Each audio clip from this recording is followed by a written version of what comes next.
자, 이제 이것으로 우리가 성찬식을 마치고 오늘 이제 말씀을 같이 들어가서 말씀을 함께 보도록 하겠습니다. 오늘 설교의 제목이 뭐냐면 무엇이 부활의 참모습인가 하는 것이 오늘 설교의 제목입니다. 우리가 보게 되면은요, 성경에 보면은 많은 사건들이 나와 있습니다. 그 사건들 가운데서 특별히 요즘 같으면 옛날에 요즘과 마찬가지죠. 아주 쇼킹한 사건입니다. 그 쇼킹한 사건이 어떤 사건이겠습니까? 사람이 죽었다가 살아나는 겁니다. 이것처럼 쇼킹한 사건은 아마 이 세상에 아무도 없을 것입니다. 그 전에 제가 오늘 이제 장로님 이야기를 듣고 또 목사님의 이제 간증을 들을 때 보니까요, 이분이 분명히 돌아가셨다고 판정을 받았어요. 심정지 판정을 받고 이제 모든 걸 다 이제 장례식 한다고 다 했어요. 그래서 어디 가서 이 사람이 깨어났냐면 우리가 저기 화정태 가문 있죠. 어떻게 합니까? 이제 시신을 태우려고 들어가는 바로 그 입구 앞에서 깨어난 겁니다. 그래가지고 사람들이 거기서 소스라치게 이제 아주 그냥 놀라는 일들이 있었다고 그러는데요. 아무튼 우리가 이 쇼킹한 사건은 그것보다 더 큰 쇼킹한 사건이 어디 있겠습니까? 사람이 죽었다가 살아난 거예요. 얼마나 쇼킹한 사건입니까? 제가 한번 여쭙고 싶은 거예요. 사람이 죽었다고 살아났어요. 이것이 부활입니까? 어떻게 생각하세요? 우리가 죽었다가 살아났어요. 그럼 죽었다고 살아난 게 그것이 부활이라고 생각을 하셔요? 우리는 여기서부터 질문이 시작이 되는 겁니다. 왜 그러냐면 오늘 우리가 함께 읽은 이 본문 말씀을 보게 되면 오늘 저는 본문 말씀 가운데 어떤 말씀에 이제 주안점을 두려고 하냐면 예수 그리스도께서 20절 말씀에 이제 우리가 하반절 말씀에 있어요. 뭐라고 되어 있냐면 그러나 이제 그리스도께서 죽은 자 가운데서 다시 살아나 잠자는 자들의 첫 열매가 되셨도다 그랬습니다. 잠자는 자들의 첫 열매가 됐다라는 부분입니다. 이제 이 부분의 말씀에 제가 초점을 두고 오늘 함께 말씀을 나누려고 하는 거예요.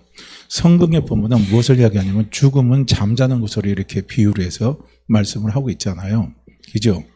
그래서 오늘 이 말씀은 잠자는 자들의 첫 열매가 됐다는 것은 죽은 자의 첫 열매가 됐다는 거예요. 그럼 이 말이 도대체 어떤 말이냐 이거예요. 우리는 이 말을 잘 이해해야만이 무엇이 부활의 참모습인가 하는 것을 우리는 깨달을 수가 있는 겁니다. 이 말을 이해하지 못하면요, 참 어려운 말씀이에요. 그렇죠. 예수님이 잠자는 자들의 첫 열매 같은데 도대체 이게 무슨 말이냐 이거예요. 이제 그런데요, 오늘 이 말씀을 이제 우리가 잘 이해를 하게 되면 아, 이 말씀이 이런 말씀이었구나 하는 것을 우리가 이제 깨달을 수가 있는 겁니다. 한번 보세요. 18세기에 영국의 유명한 시인이 있습니다. 길버트 웨스트라는 사람이 있는데요. 그 사람은 목사의 아들이었습니다. 그런데 성경을 믿질 않아요. 그리고 예수님을 믿지 않는 아주 불신자입니다. 목사의 아들인데요. 참 이상하게도 이 사람이 기독교를 공격하고 마음을 먹은 것 같아요. 뭐 이유 어쨌든 간에 어떤 부분에서 그런지는 모르겠지만은요, 이 사람이 그런 것 같아요. 제 생각에는 어떠냐면은 아마 목사인 아버지한테 상처를 많이 받았든지 아니면 교회 공동체에서 상처를 많이 받았다든지 뭐 양당간에 하나 아니겠습니까? 그러니까 기독교에 대한 적대적인 마음이 아주 강하게 끌었던 것 같아요. 그래서 이 사람이 기독교를 공격하려면 기독교의 가장 핵심 진리가 뭐냐 이거예요. 우리 예수 믿는 사람들의 가장 핵심 진리가 있어요. 그 핵심 진리가 뭐냐면 그건 바로 예수 그리스도의 부활입니다. 그렇죠. 예수 그리스도의 부활만 공격하면 된다 이거예요. 그래서 분명히 고린도전서 15장에도 분명히 그렇게 말씀하고 있습니다. 예수님이 부활이 없다면 우리의 전파하는 진리도 헛것이고 우리가 예수 그리스도를 믿는 믿음도 헛것이고 그리고 우리가 하나님의 거짓 증인으로 드러난다는 거예요. 그래서 기독교의 부활만 공격하면 된다 생각을 하고 이 목사님의 아들이 부활이 부정되는 모든 것을요, 전부 다 자료를 다 찾은 거예요. 전부 다 증거를 다 모으기 시작한 겁니다. 그러니까 반기독교적인 편견을 가지고 부활이 없다는 걸 증거를 전부 다 자료를 이제 모집을 했는데 이 모집을 수년 동안 모집을 했어요. 그런데 그 사람의 맺은 결론이 뭐냐면 예수님의 부활을 부정할 수 없는 진리라는 걸 그 사람이 깨달아 버린 겁니다. 그리고 나서 그 사람이 기독교를 개종을 하고 예수를 믿게 된 거예요. 개종을 하고 1747년에 예수 그리스도의 부활에 관한 역사와 증거에 관한 관찰이라는 아주 유명한 책을 냈다고 해요. 저는 뭐 이 책이 얼마나 유명한지는 제 자신은 잘은 모르겠습니다만은요. 아마 이 학자들 사이에서는 이 사람이 쓴 책의 가치가 그렇게 큰가 봐요. 그래서 아무튼 이런 엄청난 가치가 큰 책을 이 목사님의 아들이 쓰게 됐다는 겁니다. 참 얼마나 놀랍습니까? 그러니까요, 우리가 역사의 예를 보게 되면 예수님의 부활을 부정하려고 공격하는 그 목적을 공격한 사람들은요, 결국에 거의 다 보면은요, 부활 앞에 무릎을 꿇는 것을 볼 수가 있습니다. 부활이 진짜라는 것을 사람들이 거기서 인정하지 않을 수 없는 그런 사람들을 바뀌어버리더라고요. 그래서 오히려 더 반대의 역작을 쓴 사람들이 참 많이 있는 것을 우리는 볼 수가 있습니다. 오늘도 우리가 본문은 아니지만요, 우리 같이 읽은 고린도전서 15장 안에 보면 예수님이 죽은 자 가운데서 사흘 만에 부활하시고 그리고 최소한도 12번 이상 제자들에게 부활의 몸을 보이셨다라고 기록을 하고 있습니다. 그러니까 예수님의 부활이 뭐냐면요, 부활의 참 모습인 것을 보여주는 사건이 바로 예수님의 부활입니다. 이걸 우리는 보셔야 된다는 거예요. 그래서 20절에서 부활의 참모습이 무엇인가를 우리에게 여실히 보여주는 말씀이 바로 아까 함께 읽은 그 말씀이에요. 그래서 예수님의 부활로 말미암아 주 안에서 잠자는 모든 성도에게요, 다시 사는 길이 열렸다는 거예요. 그 길을 열어주신 분이 누구냐면 그분이 바로 예수 그리스도라는 겁니다. 그래서 그것을 어떤 표현으로 바꿨냐면 잠자는 자들의 첫 열매가 됐다라고 말하는 거예요. 그 길을 열어주셨다는 거예요. 다시 영원히 사는 길을 열어주셨다는 겁니다. 예수님이 부활 이전에요, 죽은 자 가운데서 살아나는 역사가 있었습니까? 없었습니까? 예수님이 부활 이전에요, 죽은 자가 살아난 일 많이 있었잖아요. 그런 일이 많이 있어요. 구약기도 한번 보세요. 엘리야가 누구를 살렸어요? 사르밧 가부의 아들을 살렸죠. 엘리야뿐만 아닙니다. 엘리야의 제자죠. 엘리야의 제자 엘리사입니다. 엘리사는 또 누구를 살렸어요? 수넴 여인의 아들을 또 살렸어요. 구약에도 분명히요, 죽은 자 살리는 사건이 나옵니다. 그리고 예수님의 공생의 기간 동안에도 예수님이 죽은 자 살리는 사건이 많이 나타나요. 대표적인 사건이 뭡니까? 해당장 야이로의 딸입니다. 금방 죽은 해당장 야이로의 딸을요, 예수님이 분명히요, 죽은 데서 살렸어요. 그리고 예수님이 나인성 가보의 아들 있잖아요. 아들도 예수님이 살리셨습니다. 그 다음에 예수님은요, 베다니에 나사로 있죠. 우리가 너무나 잘 알잖아요. 이 나사로도 어떻게 합니까? 예수님이 시체에서 썩은 냄새가 났어요. 그 정도 되는 나사로도 예수님이 살리셨다는 겁니다. 그리고 예수님이요, 십자가에서 운명하는 순간요, 무덤이 쫙 갈려지면서요, 죽었던 수많은 사람들이 살아났다고 마태복음 27장에 분명히 기록하고 있습니다. 봐요, 죽었던 사람이 살아난 거예요. 성경에 죽었던 사람이 살아난 사건들이 얼마나 많이 기록되어 있습니까? 예수님 뿐만 아니에요. 예수님이 이제 어떻게 합니까? 승천 이후에요, 사도 베드로입니다. 사도 베드로도 죽은 사람을 살렸죠. 누구를 살렸습니까? 룻다의 다비다를 살린 거예요. 죽었다고 그랬잖아요. 그런데 다비다 일어나라 하니까 다비다가 살아서 일어나는 겁니다. 그리고 사도 바울도 마찬가지 겁니다. 두르바이 청년 유두고입니다. 졸다가 어떻게 해요? 난간에서 떨어져서 죽었잖아요. 그런데 그 죽은 유두고를요, 누가 살렸습니까? 사도 바울이 살린 겁니다. 그래서 죽었다가 살아난 사건들이 많이 있어요. 예수님의 부활 이전에도 예수님의 부활 이후에도요, 사람들이 죽었다가 살아난 사건들이 너무나 많이 성경에는 기록하고 있습니다.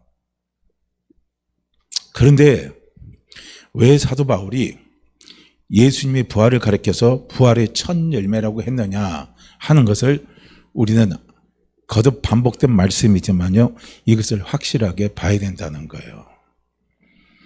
사도 바울이 예수님의 그 부활에 대해서 정확하게 사도 바울이 평가를 하고 있습니다. 어떤 의미에서 사도 바울이 평가를 했냐면요. 예수님의 부활은요. 아까 말한 것처럼 예수님의 부활 이전과 예수님의 부활 이후에 수많은 사람들이 지금 언급한 수많은 사람들 있잖아요. 그 수많은 사람들이 죽었다가 살아난 수많은 사람들과 사건이 다르다는 거예요. 확실히 다르다는 겁니다. 우리는 부활이라고 생각하면요. 그냥 죽었다가 살아나면 무조건 부활이라고 생각하는 거예요. 그게 아니라는 거예요. 예수님이 죽었다가 살아난 사건은요, 분명히 우리 인간이 죽었다가 살아난 사건하고는 완전히 별개의 사건입니다. 그런데 한번 보세요. 예수님 부활 이전에 예수님 부활 이후에 죽었다가 살아난 사람들이 다시 죽었습니까? 살았습니까? 그 차이가 거기에 있는 거예요. 다시 죽었어요? 살았어요? 그 사람들이요? 다시 죽었잖아요. 그게 차이인 거예요. 부활이라는 것은요, 죽고 나면 다시 살아요. 다시 살면 영원히 사는 거예요. 영원히 죽지 않고 사는 겁니다. 그게 바로 부활이라는 거예요.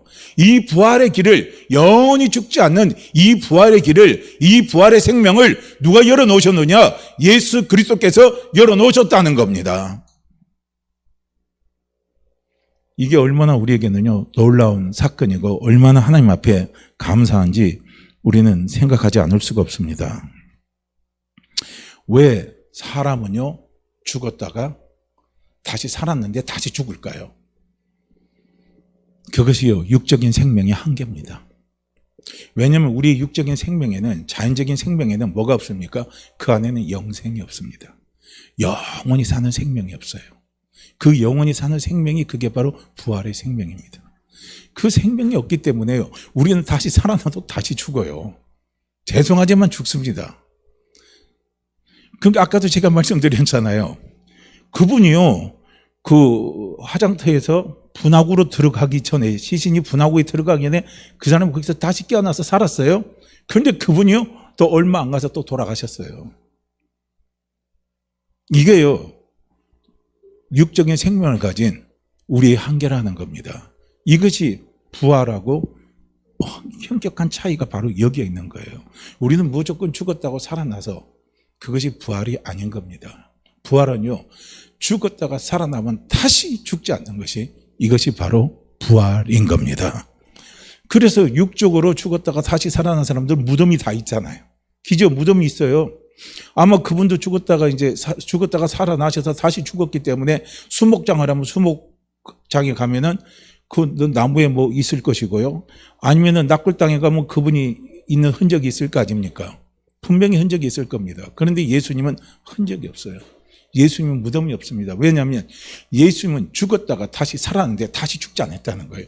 예수님은 영원히 사셨다는 겁니다. 왜 예수님이요, 영원히 사셨느냐 이거예요. 왜냐하면 예수님 안에는 무엇이 있습니까? 영생이 있는 거예요. 그 영생, 영원한 생명, 영원히 죽지 않는 생명. 이 생명이 어떤 생명이냐면 하나님의 생명이고, 이 생명을 가리켜서 우리는 부활의 생명이다, 이렇게 말씀을 하는 겁니다. 얼마나 놀랍습니까? 우리가 이 세상에서요, 산자 가운데 죽지 않은 자들은 단 한 사람도 없습니다. 그들에게는 전부 다 무덤이 있습니다. 그런데 예수님의 경우는 그렇지 않습니다. 예수님이 죽기는커녕 예수님은요, 지금도 살아계셔서 하나님의 우편에 계시고, 그리고 예수님은 우리와 함께 계신다는 겁니다.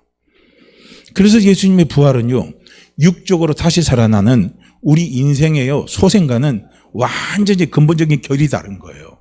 부활의 참모습을요, 우리에게 하나님이 보여주시는 것이 바로 예수님의 부활입니다. 그래서 이 부활이 어떤 것이냐라고 우리가 한다면은, 부활이 어떤 것이냐고 묻는다면요, 부활은 이렇게 말하면 안 돼요. 부활이 뭐 어떤 것이냐면 죽었다가 살아나는 것이 부활입니다. 우리는 그렇게 말하면 아닌 거예요. 죽었다가 살아나는 거 다시 소생하는 거라고 생각할 수 있어요. 그러나 부활은 아니라는 거예요.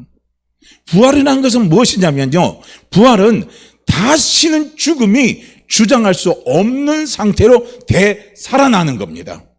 다시는 죽음이 주장을 못해요. 다시는 죽음의 세력이 주장을 못하고 다시 되살아나는 것, 그것이 바로 부활입니다. 바로 그것을요, 예수님은 부활의 사건을 통해서 우리에게 부어준 겁니다. 보여주신 거예요. 그래서 부활이라는 것은요, 단순히 소생하는 게 아니라는 거예요. 소생은요, 재생은 얼마든지 인간이 할 수 있습니다. 보세요. 오늘도 보면은요, 심장 같은 경우도 보면 심정지가 오면 사람이 이제 갑자기 쓰러지잖아요. 그럼 의식이 나가버려요. 그러면 이제 조금만 지나면은 그 사람이 죽어버립니다. 근데 실제로 또 심정지로 사람이 죽었다고 판결을 냈지만요, 심폐소생술 있죠. 그걸로 인해 가지고 이 사람이 다시 살아난 경우가 우리 주변에도 많이 보잖아요. 그렇다고 해서 그 사람이 부활한 건 아니라는 겁니다. 그냥 다시 소생한 거예요. 육적인 생명이 소생한 뿐이지 부활은 아니라는 거예요. 이 부활은요, 영적인 생명이 살아나는 겁니다. 영적인 생명으로 다시 살아나는 것, 이것이 바로 부활입니다. 그래서 영적인 생명으로 우리가 다시 살아나는 그 길을 열어주신 것이 뭐냐면 예수님이 잠자는 자들의 첫 열매가 된 게 바로 그걸 의미하는 거예요. 이해가 되시죠? 그러니까 우리는 이제 부활하고 이게 죽었다 살아난 거하고는요, 확실하게 구분을 해서 우리가 그것을 볼 수 있어야 되는 거예요. 할렐루야.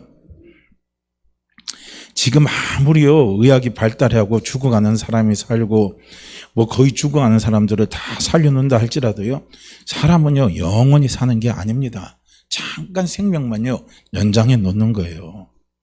그렇지만은요, 부활의 생명은 영원한 생명입니다. 잠깐만 생명을 연장한 게 아니에요.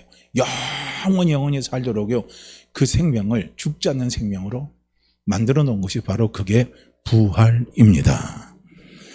그래서 부활의 생명은 영적인 생명이에요. 그래서 영적인 생명이 이 땅에서 잠깐 연장하는 그 생명하고는요, 근본 자체가 다르다는 거예요. 그래서 사도 바울이 그 말을 하는 겁니다. 당신들이 예수 그리스도를 믿었다면, 당신들 속에 영적인 생명이 있다면 이제 당신들은 위의 것을 바라보라는 거예요. 하늘의 것을 바라보라는 겁니다. 이 영적인 생명은요, 하늘의 것을 바라보고 하늘에서 영원히 사는 생명이 바로 이 영적인 생명입니다. 아무리 생명이 연장됐다 할지라도요, 이 땅에서의 삶이라면 그것은요, 복일 것 같아요? 복이 아닐 것 같아요? 어떻게 생각합니까? 내가 이제 이 땅에서 내가 이제요, 가령 이제 잠시 죽었어요. 근데 어쨌든 간에 내가 다시 살아났어요. 그게 복일까요? 복이 아닐까요? 어떻게 생각하세요? 참 어려운 질문이죠. 이거는 양면성이 있는 거예요. 복이 될 수 있고 이게 저주가 될 수 있는 겁니다. 반드시 축복이라고는 할 수가 없는 거예요. 이걸 우리는 볼 수 있어야 되거든요. 복이 되지 않고요, 그게 저주가 될 수도 있습니다. 지금 전 세계적으로 안락사를 점차적으로 허용하는 추세가 지금 전 세계적으로 흘러가고 있습니다. 그러니까 2021년 전에는 안락사는 나라가 한 10개 나라가 됐다가 2021년에 5개 나라가 더 추가돼가지고 지금은 전 세계적으로 한 15개 나라가 안락사를 지금 허락을 하고 있습니다. 그래서 안락사도 제가 이렇게 인터넷에 한번 찾아보니까요, 적극적인 안락사가 있고 소극적인 안락사가 있고 자발적인 안락사가 있고 비자발적인 안락사가 있더라고요. 적극적인 안락사는 자기가 적극을 원해서 그냥 죽기를 원하는 거예요. 그건 뭡니까? 이제 네덜란드라든지 캐나다 같은 데는 그렇다는 거예요. 자기가 이제 죽기를 원하면 언제든지 이 주사로 해가지고 자기의 생명을 끊을 수 있도록 그렇게 해버리는 거예요. 자기 스스로가 자기 생명을 끊어버리는 겁니다. 근데 이제 소극적인 안락사는 뭐냐면, 이제 병의 어떤 고통이나 힘든 걸 통해서 살기가 힘드니까, 그러니까 거기서 이제 소극적으로 이제 안락사를 허락하는 경우입니다. 이건 법적으로 아주 제한을 엄격하게 하는 경우라는 거예요. 그 다음에 이제 자발적인 안락사는 본인의 동의 하에서 안락사가 진행되는 것이고, 비자발적인 안락사는 본인의 동의와 상관없이 그냥 생명 연장 장치를 끊어버리는 거예요. 병원에서 이런 데서 일방적으로 끊어버리는 게 이게 이제 비자발적인 안락사라고 그러는데요. 왜 제가 안락사 이야기를 하냐면, 한번 보세요. 안락사를 원하는 사람들은 어떤 사람들입니까? 삶이 행복해요? 삶이 힘이 들어요? 삶이 힘이 들어서 그런 거예요. 오래 사는 자체가 의미가 없는 거예요. 내가 지금 건강하다 해도 오래 사는 삶의 의미가 없다는 거예요. 그래서 프랑스의 어느 유명한 시인인지 이 사람인데 이 부부가 자기들은 안락사를 원한다고 해가지고 부부가 동시 한 날 같이 죽는다는 거예요. 왜냐하면 자기가 이제는 추한 모습으로 자기의 인생을 마무리 짓기 쉽지가 않다는 거예요.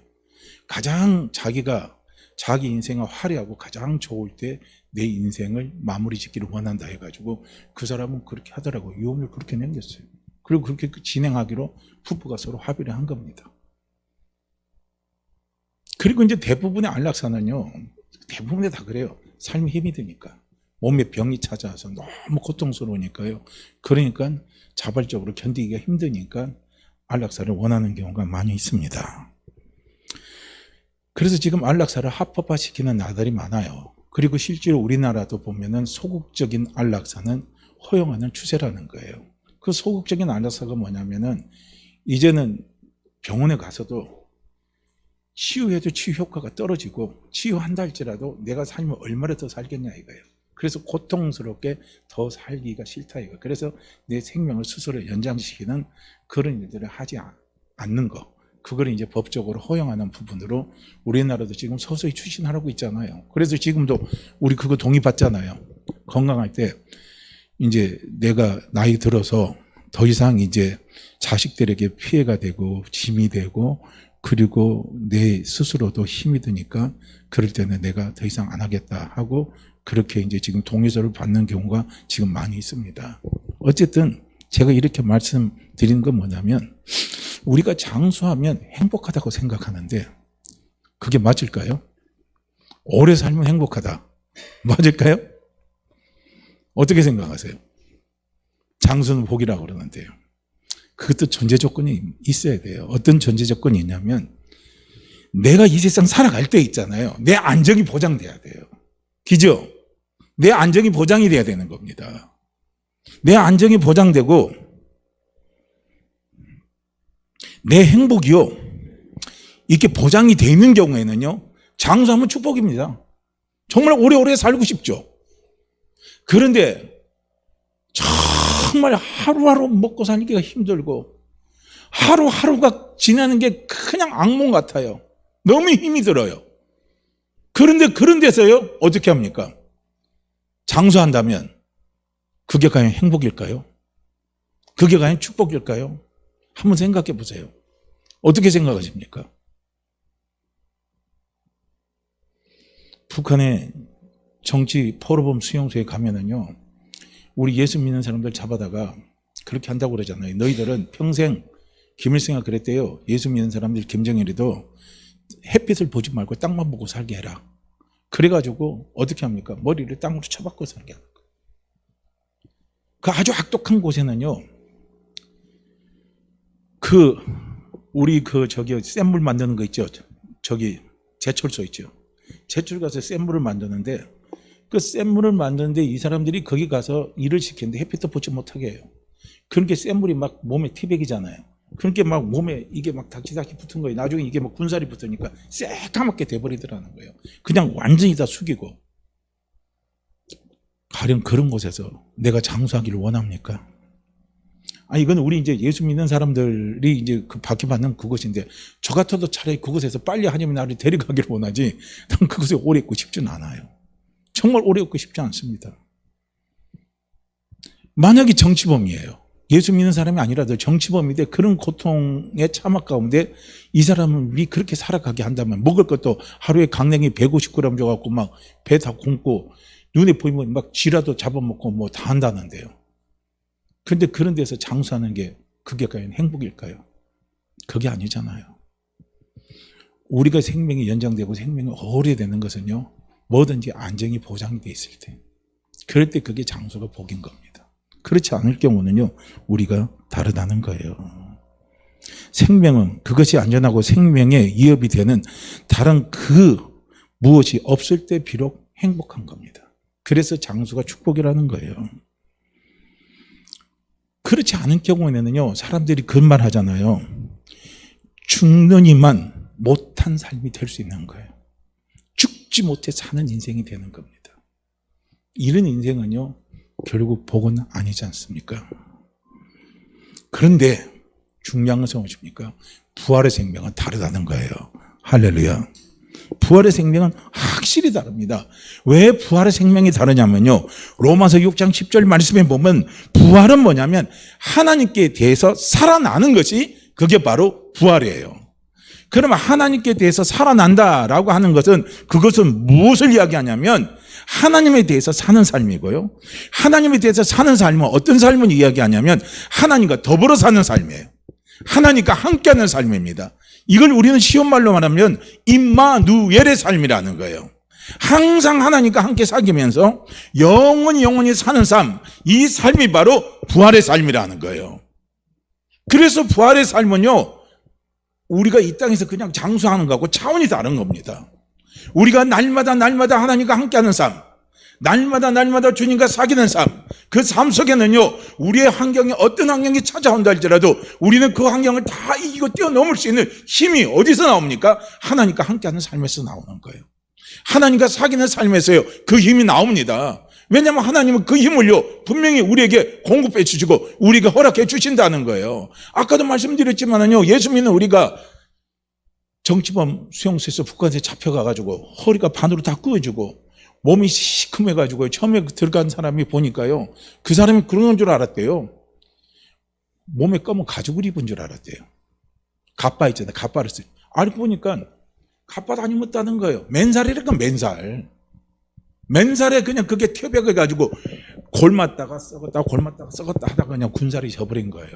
머리를 푹 숙이고 있고요. 그런데 그들이 그 고통에서 이길 수 있는 힘이 있다는 거예요. 어떤 힘이 있느냐? 하나님께 대해서 살면 되는 거예요. 부활의 생명이 그 안에 있으면 되는 겁니다. 하나님과 사귀며 살면요, 얼마든지 그런 환경 속에서 이겨나갈 수 있는 힘이 있다는 거예요. 왜냐하면 하나님이 거기서 이길 수 있는 힘을 주시잖아요. 요한계시록이 어떻게 해서 나왔습니까? 밤모습에 갇혀서 그 고통과 신음 중에 있는, 그리고 또 초대교회요, 수많은 사람들이 순교 위험 속에 빠져있는 수많은 사람들이 있잖아요. 그 수많은 사람들이 죽음의 그 공포 앞에 떨고 있을 때요, 하나님은 사도 요한에게 계시를 보여준 거잖아요. 앞으로 이루어질 일들을 다 보여주신 겁니다. 그래서 그 고통과 어려움의 환경 속에 이겨나도록 하나님께서 힘을 주신 겁니다. 이 부활의 생명은 이렇게 달라요. 그런데 우리가 육적으로 부활의 생명이 없고요, 육적으로 그냥 장수한다면 그런 곳에서 장수하는 게 무슨 축복이겠습니까? 저주죠. 저주도 그런 저주가 없죠. 그래서 하나님과 영원히 함께하는 삶에는요, 죽음의 위험이 없습니다. 근심이나 슬픔이 없습니다. 바로 사도 바울이 오늘 함께 읽은 우리 본문의 말씀에서 잠자는 자들의 첫 열매가 되었다 하는 것은 이런 길을 예수 그리스도께서 부활하심을 통해서 우리에게 열어주셨다는 겁니다. 이것이 바로 부활의 참 모습입니다. 이것을 우리 성도님들은요, 꼭 기억하시고, 우리는 예수 그리스도를 믿었습니다. 그리고 우리는 이제는 우리에게는 부활의 생명이 있습니다. 이 부활의 생명에는 하나님과 함께하는 삶이 있습니다. 하나님과 교제하는 삶이 있습니다. 하나님의 도우시는 삶이 있습니다. 하나님이 이끌어주시는 삶이 있습니다. 그 삶을 살아갈 수 있도록 예수님께서 부활하셨습니다. 이 부활의 신앙을요, 우리가 꼭 믿고, 우리가 든든하게 믿고요, 우리가 남은 인생의 여정을요, 끝까지 승리하며 달려갈 수 있는 우리 귀한 성도님들 되시기를 주의 이름으로 축복합니다. 자, 제가 기도하고요, 우리 부활절 축가의 시간 갖도록 하겠습니다. 할렐루야. 하나님 아버지 감사합니다.